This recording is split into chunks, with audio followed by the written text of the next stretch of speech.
વાલિયાના મોખડી ગામમાં વાડામાં મૂકેલ પાંજરામાં મારણ કરવા આવેલ માદા દીપડો પાંજરે પુરાતા ગ્રામજનોએ રાહતનો શ્વાસ લીધો હતો।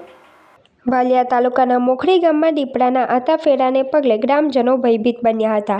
આ અંગે કસ્તુર કેશાભાઈ ગામિતે વાલિયા વન વિભાગની કચેરીમાં જાણ કરી હતી, જેને પગલે વાલિયા વન વિભાગના આરએફઓ મહિપાલસિંહ ગોહિલના માર્ગદર્શન હેઠળ બીટ ગાર્ડ દિનેશ રાઠવા સહિત તેઓની ટીમ દ્વારા મારણ સાથે કસ્તુર ગામિતના વાડામાં પાંજરું ગોઠવ્યું હતું। તે સમયે મારણ કરવા આવેલ દીપડો પાંજરે પુરાયો હતો। આ અંગેની જાણ થતાં વન વિભાગની ટીમ સ્થળ પર દોડી આવી અંદાજિત 60 થી 65 કિલો વજન ધરાવતી દીપડીને પકડી તેને વેટરનરી ડોક્ટર મારફતે તપાસ કરાવી તેને જંગલ વિસ્તારમાં મુક્ત કરવાની તજવીજ હાથ ધરી હતી। તો કેમ છો ભરૂચ? નવરાત્રીમાં ઇલેક્ટ્રોનિક્સ વસ્તુ લેવાનું વિચારી રહ્યા છો? તો ચાલો શ્રી કૃષ્ણ ઇલેક્ટ્રોનિક, જ્યાં તમને મળશે AC, TV, fridge, washing machine, home theatre જેવી બીજી ઘણી બધી વસ્તુ।